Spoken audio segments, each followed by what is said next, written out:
5-sinf tarbiya darsligi. Mavzu: jamoat transportida. Darsimizning maqsadi: o'quvchilarga jamoat transporti turlarini, ularning vazifalari, hayotdagi o'rni haqida bilimlar berish. O'quvchilarda jamoat transporti haqida so'zlashuv ko'nikmalarini shakllantirish.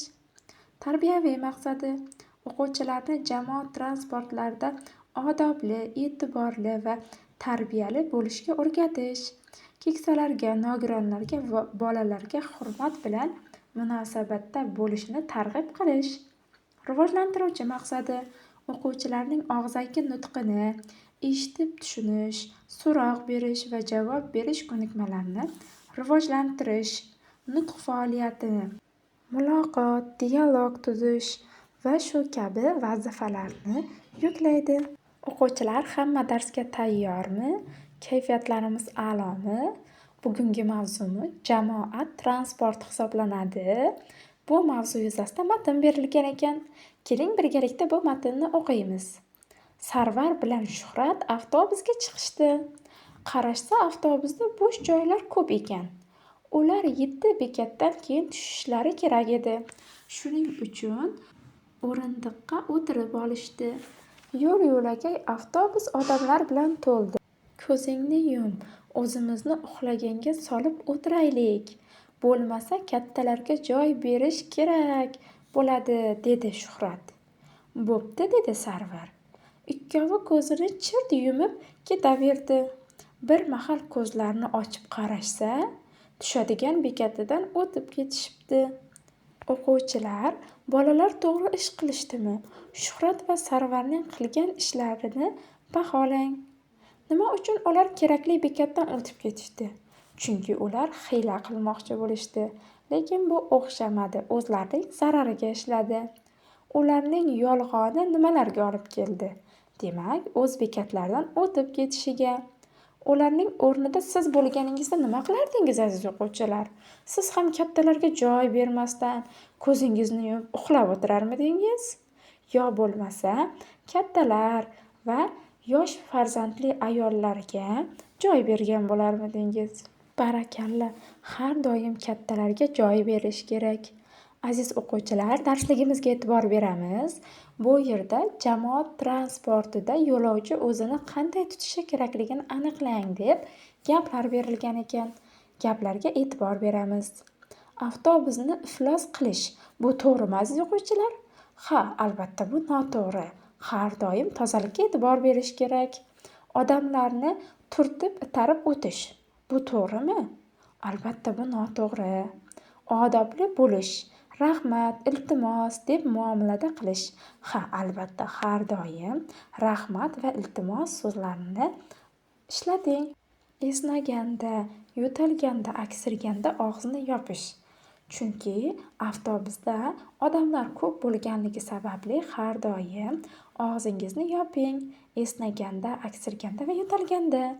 Keksalarga, bolalar va homilador ayollarga joy berish.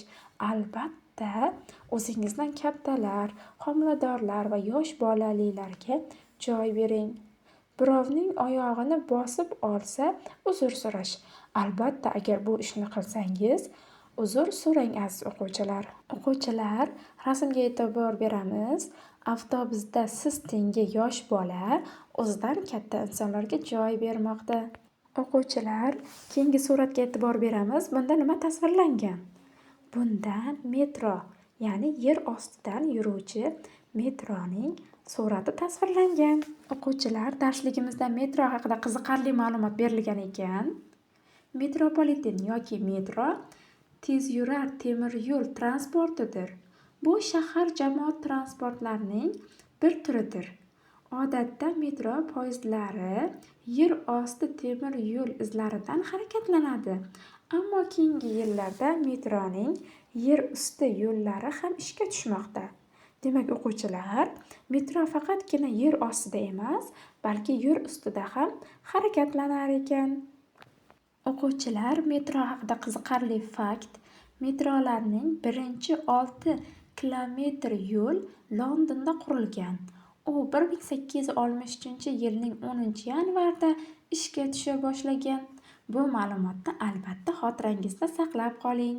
Aziz o'quvchilar, sizlar ham metroga chiqqanmisizlar?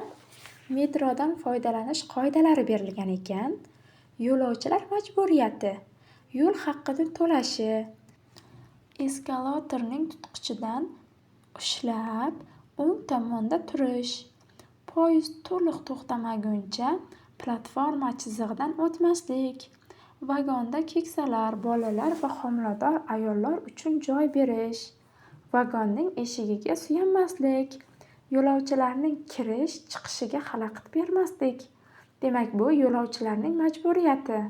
Demak, bu yerda yana taqiqlangan harakatlar ham berilgan ekan.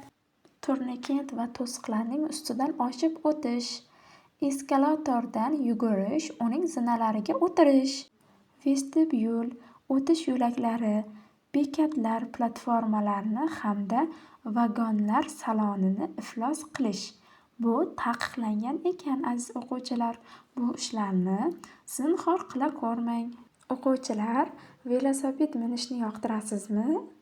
Velosipedda yurish orqali siz atrof muhitni muhofaza qilishga o'z hissangizni qo'shasiz. Chunki velosiped transportning ekologik toza va foydali turi sanaladi. Nima uchun deysizmi? Chunki velosipedda atrof muhitni zararlaydigan chiqindilarni o'zidan ajratmaydi. Jismoniy harakatlar tufayli mushaklaringiz va tanangiz chiniqadi. Kerakli manzilga toza havoda yetib olishingizga yordam beradi. Albatta o'quvchilar, velosiped minganda ham alohida velosipedlar uchun ajratilgan yo'lakdan yurishni unutmang. Bugungi mavzu hammaga tushunarli bo'ldimi, aziz o'quvchilar?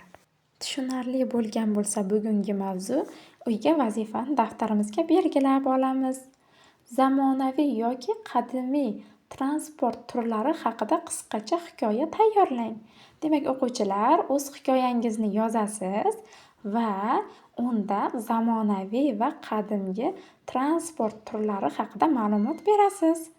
Keyingi darsgacha xayr, sog' salomat bo'ling.